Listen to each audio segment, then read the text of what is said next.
It is a little after 10 in the morning, on the 12th of February 1554, on a strip of frozen grass inside the walls of the Tower of London.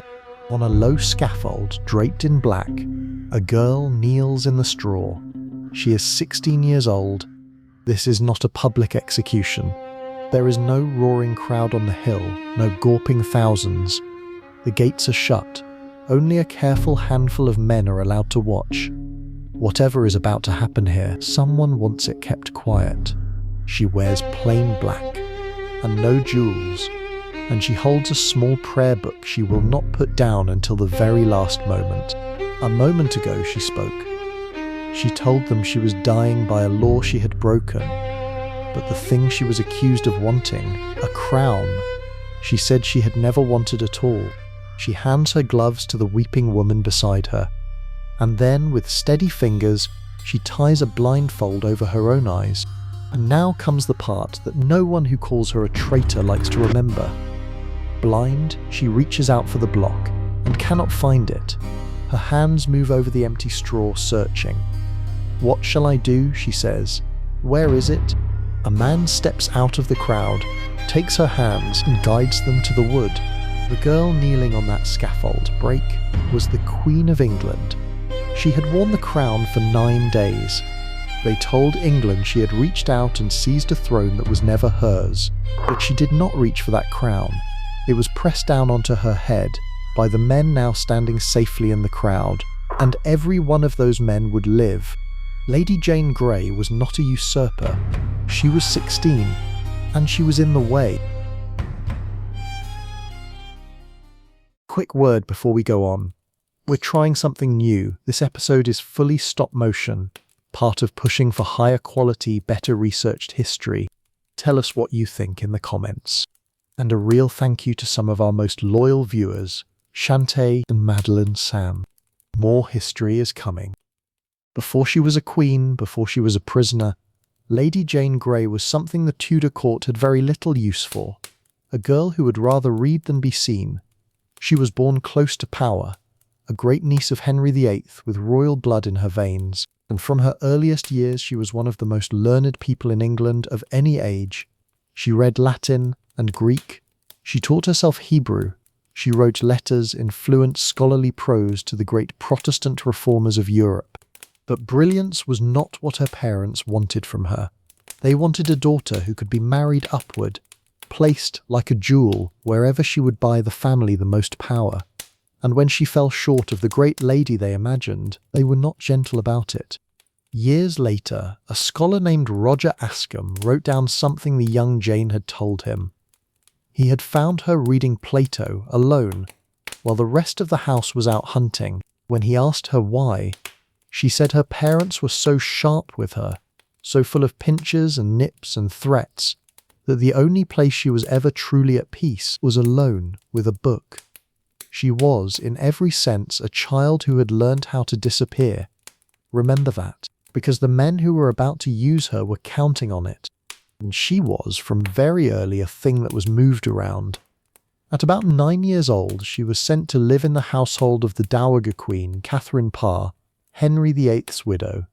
One of the few places Jane ever seems to have been genuinely happy, but Catherine died in childbirth in 1548. An 11-year-old Jane walked as chief mourner at her funeral. Her wardship, the legal right to arrange her life and her marriage, had already been bought and sold once by an ambitious courtier hoping to marry her to the boy king. Before she was ever a pawn for a crown, Jane Grey had already spent years as a piece on other men's boards. In the winter of 1553, the King of England was dying. His name was Edward VI, the only legitimate son Henry VIII ever had, and he was 15 years old. He had been king since he was 9. Now, wasted by illness, coughing blood, he was not going to see 16. And his death opened a terrifying question. By law and by his father's own will, the crown would pass next to his elder half-sister, Mary. But Edward and his court were fervent Protestants, and Mary was a devout, unbending Catholic. To the men who had built the English Reformation, a Queen Mary did not simply mean a new monarch. It meant the undoing of everything. the old mass restored, the reforms torn up, and very possibly their own heads on the block for heresy. One man understood that better than anyone in the kingdom, and he had already decided that Mary would never wear the crown. His name was John Dudley, Duke of Northumberland, the most powerful man in England, and the man who ran the dying king's government. If Mary became queen, Northumberland was a dead man, too Protestant, too grasping, too widely hated. So he did not wait for Mary. He went to the one person whose word could still bend the succession, the dying boy king himself.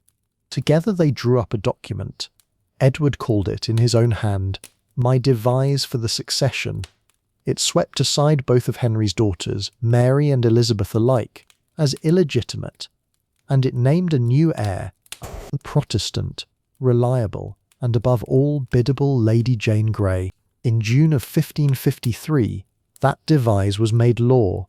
More than 100 of the greatest men in the kingdom, the whole Privy Council, judges, bishops, set their names and their seals to it. 100 signatures, every one of them a sworn promise to defend Jane's crown. Jane herself was not asked. She was not even told. The single most important decision of her life was being made in a room she had never entered by men who had never once asked her opinion of anything. There was one last thing Northumberland needed to make the plan truly his own. If Jane was going to be queen, then Jane would marry his son. In May of 1553, just weeks before the king died, the 16-year-old Jane was married to Lord Guildford Dudley, Northumberland's handsome, arrogant boy. She did not want the match. By some accounts, she had to be bullied, even struck, before she would agree to it at all. It was a masterstroke of cold ambition. Northumberland himself could never be king, but if his daughter-in-law wore the crown, and his own son stood at her side, then a Dudley would sit on the throne of England, and Northumberland would rule through the both of them. Jane was no longer just a Protestant heir. She was the final piece, locked into a machine built entirely around her, and entirely without her. On the 6th of July, 1553, Edward VI died. For 3 days his death was kept a secret, while Northumberland quietly moved the last of his pieces into place.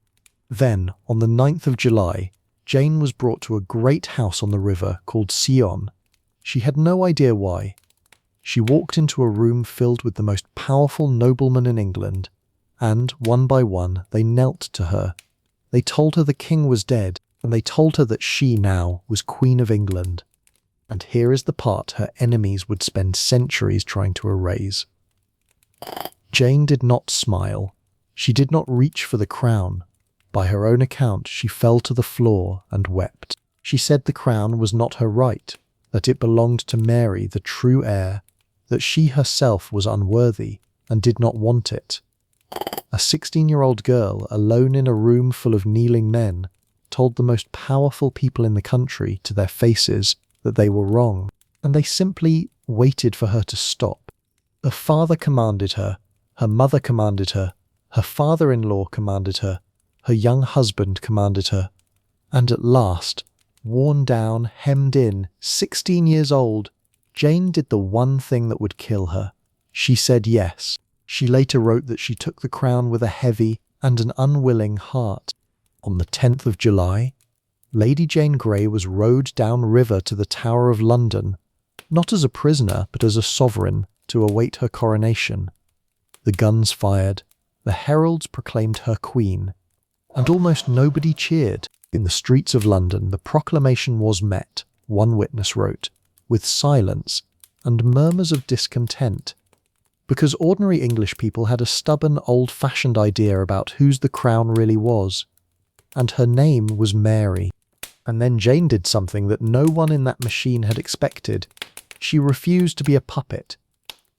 The Dudleys came to her and told her that her husband, Guildford, was to be crowned King of England beside her. And Jane, 16 years old, queen for barely a day, said no. She would make Guildford a duke, she said, if he wished, but she would not make him a king. A crown was not a gift a wife handed to her husband.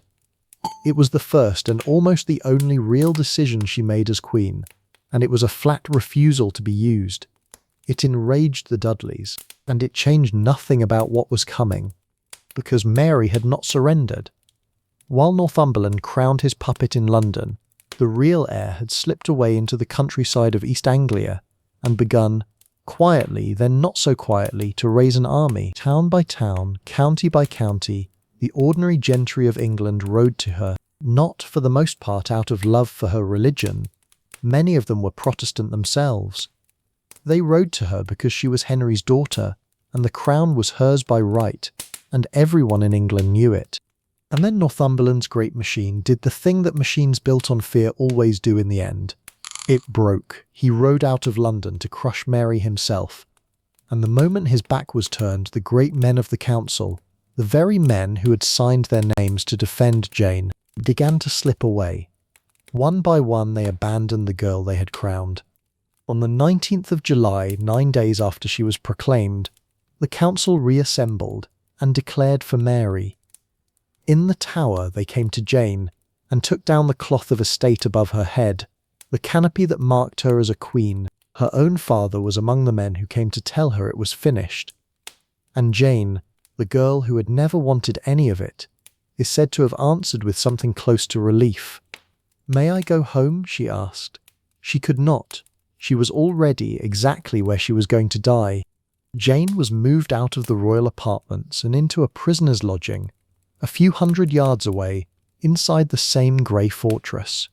She was 17 now, and for a while, a long, strange while, it looked as though she might actually live. Even Mary, who had every reason on earth to hate the girl proclaimed in her place, seemed to grasp what had really happened here. The true architect of the plot was not hard to find. Northumberland was arrested, tried, and beheaded that August, and in his final days he did something that told you everything about the man. To try to save his own life, he stood up and publicly renounced his Protestant faith and converted to Mary's Catholicism. It did not save him, but it laid bare the hollowness at the very centre of the whole scheme.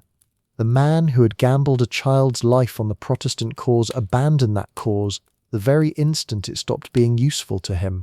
In November, Jane was tried for treason at the Guildhall, dressed in black, and, as everyone had expected, found guilty. The sentence was death. But it was widely understood to be a formality. Mary meant to pardon her. Jane was a pawn, and the whole of London knew it. The Queen had no real wish to execute a 17-year-old for a crime that older, cleverer men had committed in her name. Jane should have lived. She very nearly did. And so the months passed, strangely, almost quietly. Jane lived under sentence of death inside the Tower, and yet she read and she wrote and she waited, a condemned prisoner who half the country expected to see freed. She had survived the plot. She had survived the trial. She had, it seemed, survived being born too close to a crown. All she had to do now was stay out of the way. But Jane Grey was never allowed to decide her own fate. And, one last time, a man in her own family was about to decide it for her. What killed her, in the end, was not her own crime. It was her father's.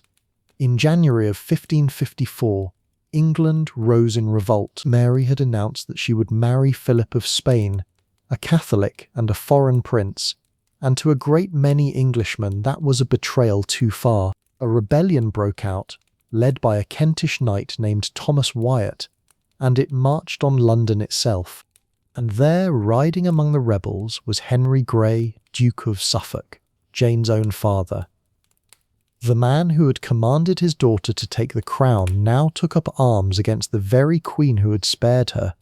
He was not fighting to free Jane, but it did not matter in the least what he intended, because as long as Jane Grey drew breath, she was a banner, a living, breathing Protestant claimant that every future rebel in England could gather beneath. The rising failed. Wyatt was taken, and on that failure Jane's fate turned completely. Mary's advisers pressed the Queen hard. The girl was simply too dangerous to leave alive. However innocent she was, and they knew that she was innocent, she could not be left standing as a rallying point for the next revolt, and the one after that. The order was signed. Lady Jane Grey would die, at 17, for a war her father had joined without her. In her last days, Mary sent a priest to her, a gentle, learned Catholic named John Feckenham, carrying a simple offer: convert, accept the Mass, accept Rome, and there was still a chance her life might be spared. It was the very same bargain Northumberland had taken. For Jane it was no bargain at all. She debated Feckenham with the calm precision of the scholar she had always been, point for point, scripture for scripture, and she would not surrender a single word of her faith to buy her life. And strangely, the two of them parted almost as friends. He would walk beside her, at the end, toward the scaffold he had tried so hard to talk her away from. That morning, before they came for her, Jane took up her small prayer book, the one thing she carried everywhere, and, on its blank leaf, she wrote a few lines of farewell to the man who had been her jailer, the lieutenant of the tower, a steady, careful hand. No panic, no self-pity, a 17-year-old, hours from her death, comforting the men around her. It is one of the few objects of hers that still survives. On the morning of the 12th of February 1554, they took her young husband Guildford out first, to the public scaffold on Tower Hill, and from her window Jane watched a cart come back in through the gate, carrying his body home. Whatever she had felt about the marriage that had been forced on the both of them, the sight of it broke something in her. "Oh, Guildford," she said. "Oh, Guildford." And then it was her turn. They led her out to Tower Green, the very same patch of grass where Anne Boleyn had died 18 years before.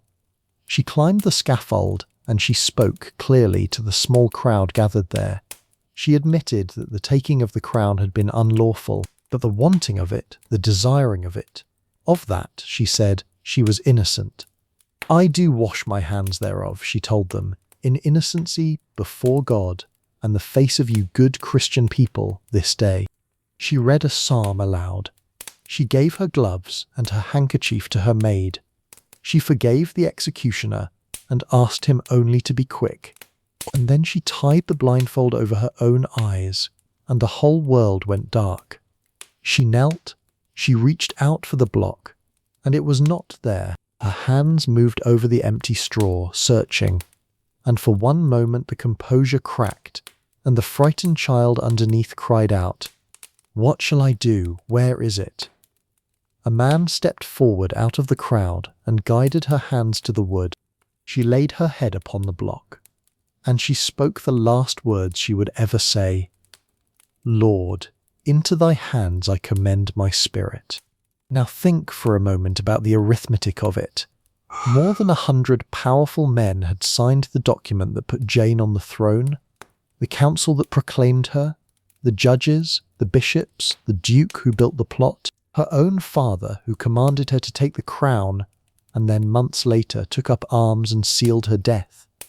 Of all the people who made Jane Grey a queen, the one who was executed for it, first and most completely, was the 16-year-old girl who had knelt on the floor and begged them not to do it. The men signed, the child died. Lady Jane Grey was 17 years old.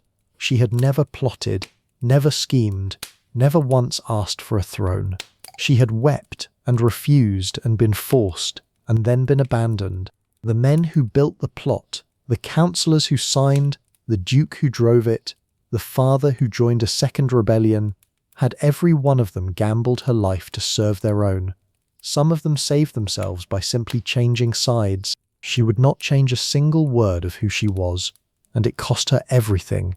For centuries, history remembered her as a usurper, because the people who killed her needed her to be one. She was not. She did not reach for the crown. It was pressed down onto her head by the men who lived. Lady Jane Grey was not a traitor. She was 16 when they crowned her, and 17 when they killed her, and from the first day of it, to the very last, she was only ever in the way.